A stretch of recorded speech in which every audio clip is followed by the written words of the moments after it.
However, because it was a reality consideration period of time, emotional sexual reality consideration, in which we were really focused in looking at the limitations that were binding our energy and attention relative to the process, the devotional and spiritual process. Right. The brahmacharis were living in the village with their guides. So there was an area that we were involved directly in a process with him that was set apart from the rest of the village and the gatherings of who was there. But I know that Marcia was on the phone with Beloved, which is what we called him at the time.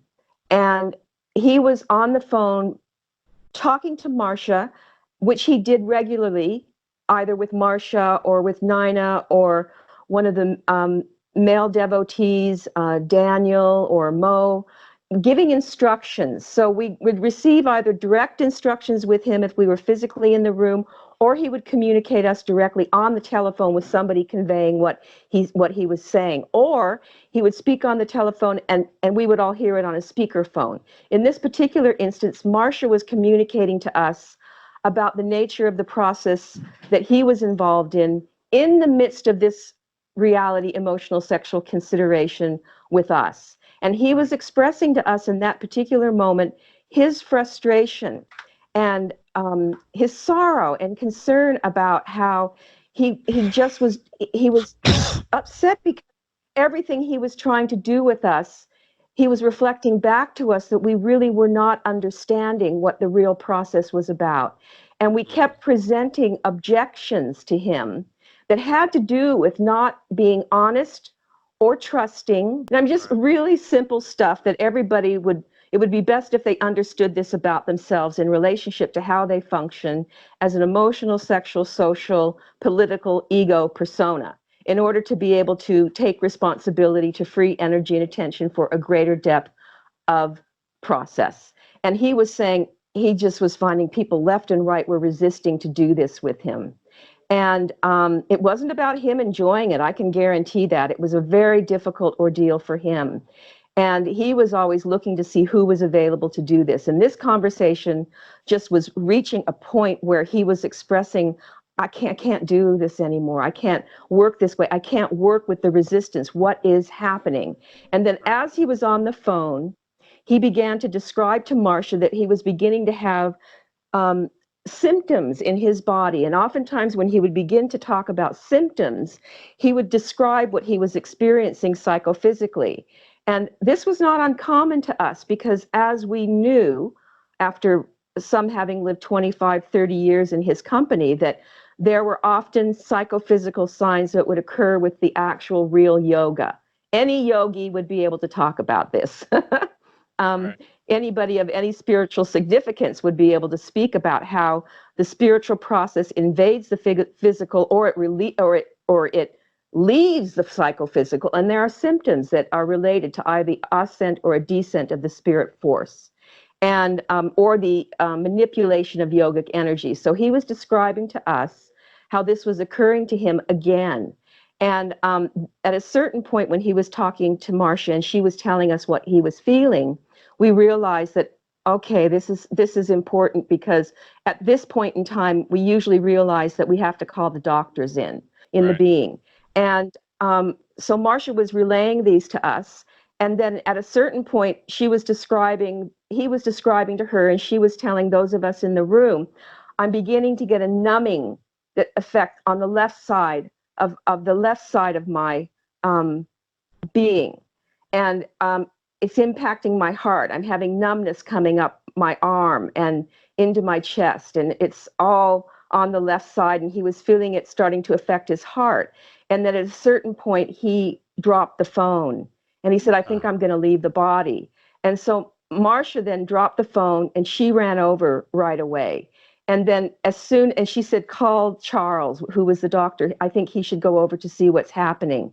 So right as soon as we knew that Charles was going over, I went over. And I don't remember, it was a flurry at that moment, so I don't know exactly who followed me, but I do know that, or it wasn't just me. I mean, Nadi Kanta could have gone first, Sapriti could have, we were all kind of went over there at the same time, except for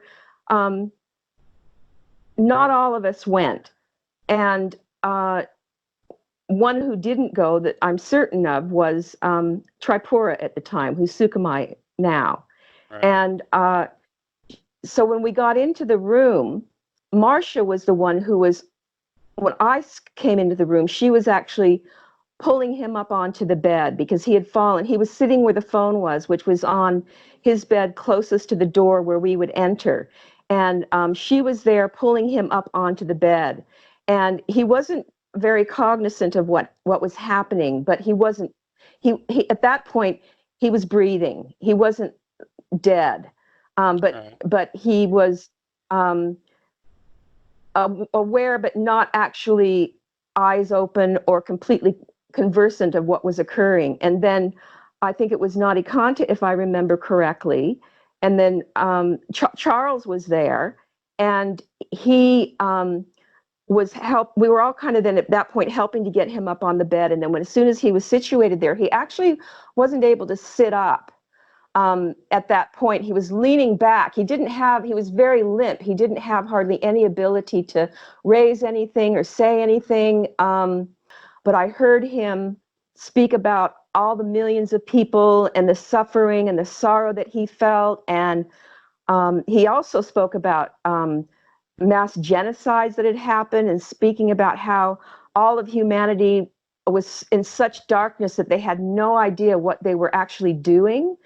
Speaking about Hitler, and even making a reference to saying that even I am here to relieve all of their suffering and the horrible things that human beings have done to one another and the pain of it. And speaking about even having to forgive someone like Hitler, and that was, whoa, like, you don't say that, but Right. I heard him say that, Right. it was like, and I can feel the sorrow and the choke, in the emotion of this, of where we were, this world, and the horrors that have been experienced here, and him actually speaking about him feeling that wholly in his body, Right. and us weeping. We were weeping with him, of acknowledging that he was here to help serve that, and yet the sorrow that he was feeling at that time was magnified so significantly that we all felt it, in addition to feeling an incredible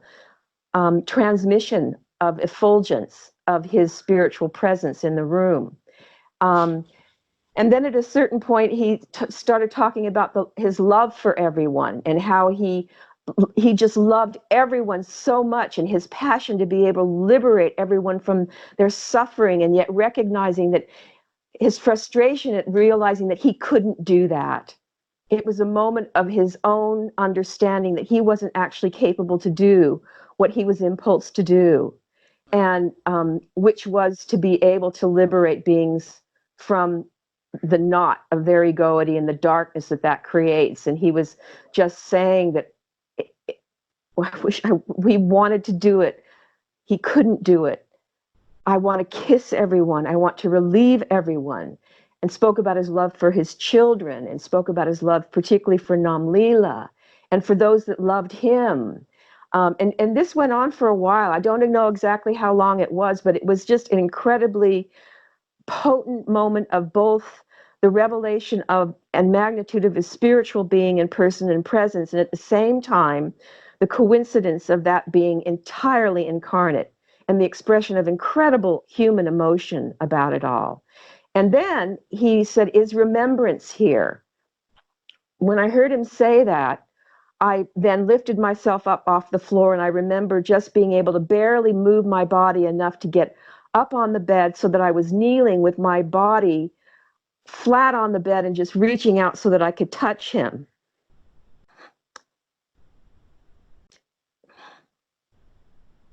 And I said to him, "I'm here."